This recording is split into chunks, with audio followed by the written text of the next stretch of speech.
ہر چیز میں ہمیں افراط اور تفریط سے بچایا، اعتدال کا راستہ عطا فرمایا۔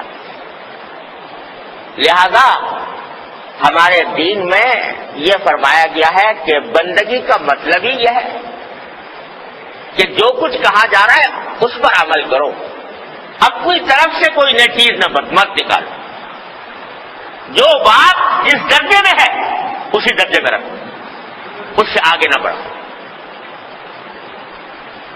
شب معراج جس رات میں نبی کریم صلی اللہ علیہ وسلم تشریف لے گئے وہ اعلیٰ ترین رات تھی، عظیم الشان رات تھی، لیکن پوری سیرت طیبہ دیکھ لو حضور اقدس صلی اللہ علیہ وسلم کی اور صحابہ کرام کی، کسی جگہ کوئی ایک واقعہ بھی آپ کو ایسا نہیں ملے گا کہ جس میں بھائی فلاں تاریخ کو شب معراج ہوتی ہے یا شب معراج بنائی جائے گی، اس میں چراغاں کیا جائے گا، اس میں خاص اہتمام کیا جائے گا۔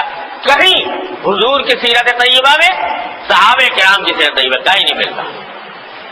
تو اگر ہم اپنی طرف سے یہ کہنا شروع کرتے ہیں بھائی شب معراج میں چراغاں کرنا چاہیے، اول تو میں نے عرض کیا شب معراج کا یقینی طور پر پتہ نہیں کون سی رات میں ہے، لیکن اگر فرض کرو پتہ چل جائے کہ 27ویں شب ہے تو اس میں کوئی خاص چراغاں یا عام دنوں کے مقابلے میں، عام راتوں کے مقابلے میں اس میں کوئی عمل عبادت کا سنت سمجھ کر کرنا درست نہیں، کسی کو بدعت کہتے ہیں۔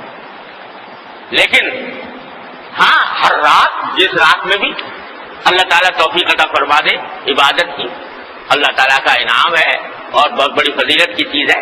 نمازیں پڑھو، تلاوت کرو، نفلیں کرو، پڑھو، سجدے میں جاؤ، دعائیں مانگو، جس رات میں بھی کرو، کسی رات کی تخصیص نہیں۔ اسی طرح روزے کا معاملہ ہے، 27 رجب کے روزے کا، تو چونکہ اس میں کوئی صحیح حدیث ثابت نہیں 27ویں رجب کے روزے کی، اس واسطے حضرت عمر رضی اللہ تعالیٰ عنہ سے منقول ہے کہ اگر کوئی روزہ رکھتا تھا 27 تاریخ کو تو حضرت عمر زبردستی کر کے کہتے کھانا کھاؤ، روزہ توڑو، کیونکہ یہ تم سمجھ رہے ہو کہ سنت ہے، حالانکہ سنت نہیں، نبی کریم صلی اللہ علیہ وسلم کی سنت نہیں۔ ہاں عام دنوں میں کسی دن بھی روزہ رکھ لے، اس دن بھی رکھ لے، لیکن سنت سمجھ کر نہیں۔ اس رات کو بھی جاگ لو، جاگنے میں کوئی حرج نہیں، اچھی بات ہے، لیکن سنت سمجھ کر نہیں۔ ویسے ہی جیسے اور راتوں میں جاگتے ہیں ایسے اس میں بھی جاگیں، اس میں عبادت کریں۔ اس طرح کیا جائے تو حدود کے اندر آدمی رہتا ہے اور اسی حد میں رہتا ہے جو نبی کریم صلی اللہ علیہ وسلم نے اور صحابہ کرام نے متعین فرمائی۔ اس سے آگے بڑھنا حد سے تجاوز ہے کہ اب تک انبیاء کرام علیہ السلام سے جو اللہ تبارک و تعالیٰ کا رشتہ ہوتا تھا وہ فرشتوں کے ذریعے ہوتا تھا، کتابوں کے ذریعے ہوتا تھا، وحی کے ذریعے ہوتا تھا، لیکن حضور سرورت عالم صلی اللہ علیہ وسلم کے ساتھ اللہ تبارک و تعالیٰ نے یہ خصوصیت برتی کہ خود اپنی بارگاہ میں طلب فرمایا، اور کس شان سے طلب فرمایا کہ ایک رات کی مختصر سی گھڑیوں میں اللہ تبارک و تعالیٰ اپنے بندے کو، محبوب ترین پیغمبر کو مکہ مکرمہ سے بیت المقدس لے گئے، اور اس بیت المقدس میں سارے انبیاء کرام علیہ السلام کا مجمع، ان کی روحوں کا مجمع جمع فرمایا، اور حضور سرورت عالم صلی اللہ علیہ وسلم کی امامت میں ان کی نماز پڑھوائی، اور اس کے بعد بیت المقدس سے 7 آسمان، اس سے بھی اوپر سدرۃ المنتہا، یہاں تک کہ اس مقام پر پہنچ گئے کہ جبریل امین علیہ السلام نے بھی عرض کیا کہ آپ اس سے آگے جانے کی ہمارے اندر مجال نہیں، اور پھر براہ راست اللہ جل جلالہ کے ساتھ ہم کلامی کا شرف عطا ہوا۔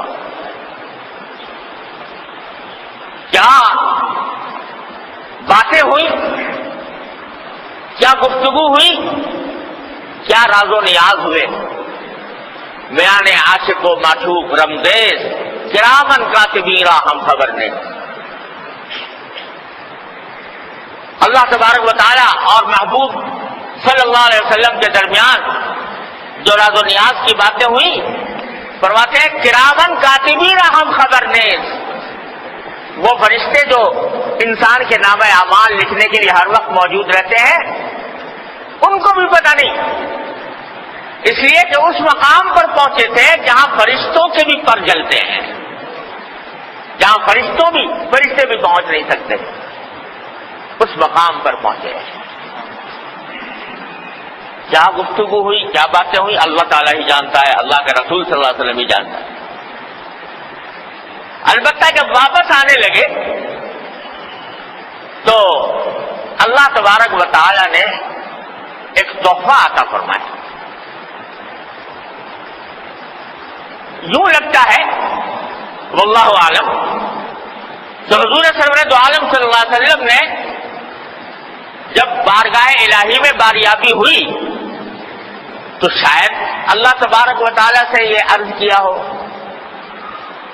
کہ اللہ آپ نے مجھے تو یہ مقام عطا فرما دیا، یہ مقام بلند عطا فرما دیا، میری امت کا کیا ہوگا؟ میری امت کو جس کی فکر مجھے ہر آن ہر لمحے دامنگیر ہے، اتنی دامنگیر ہے کہ اللہ تبارک و تعالیٰ فرماتے ہیں کہ کیا تم امت کی فکر میں اپنی جان بھلا بیٹھو گے؟ تو اس امت کے لیے میں کیا لے کے جاؤں؟ آپ نے مجھے تو اس مقام پر سرفراز فرما دیا، میری امت اس مقام تک کیسے پہنچے؟ تو اللہ تبارک و تعالیٰ نے فرمایا کہ ایک ایسی چیز تمہاری امت کے لیے دیتے ہیں کہ اس کے ذریعے تمہاری امت کا ہر فرد وہ معراج کے مقام تک پہنچ سکتا ہے. اور وہ تحفہ یہ ہے کہ 5 نمازوں کا تحفہ لے کر جاؤ امت کے لیے. یہ 5 نمازیں ان کو فرمایا گیا حدیث میں الصلاۃ معراج المؤمنین کہ نماز مومنوں کی معراج ہے. یعنی جب اللہ کا بندہ نبی کریم سرور دو عالم صلی اللہ علیہ وسلم کا امتی اللہ جل جلالہ کی بارگاہ میں عز و نیاز کے ساتھ کھڑا ہو کر اس کی بارگاہ میں سر بسجود ہوتا ہے، پیشانی ٹیکتا ہے، سجدہ کرتا ہے، تو اللہ تعالیٰ فرماتے ہیں کہ بندہ جس وقت سجدے کی حالت میں ہوتا ہے تو سب سے زیادہ مجھ سے قریب ہوتا ہے اس وقت جب کہ سجدہ کر رہا ہو. ہمارے حضرت مجذوب صاحب خواجہ علی صاحب مجذوب رحمۃ اللہ علیہ فرماتے ہیں میں جب سجدے میں سر رکھ دوں زمین کو آسماں کر دوں، میں جب سجدے میں سر رکھ دوں زمین کو آسماں کر دوں، جب پیشانی اللہ تبارک و تعالیٰ کی چوکٹ پر لگا دی تو یہ زمین آسمان بن گئی. کہاں پہنچ گیا انسان؟ سر بر قدم حسن قدم بر کلہ تاج.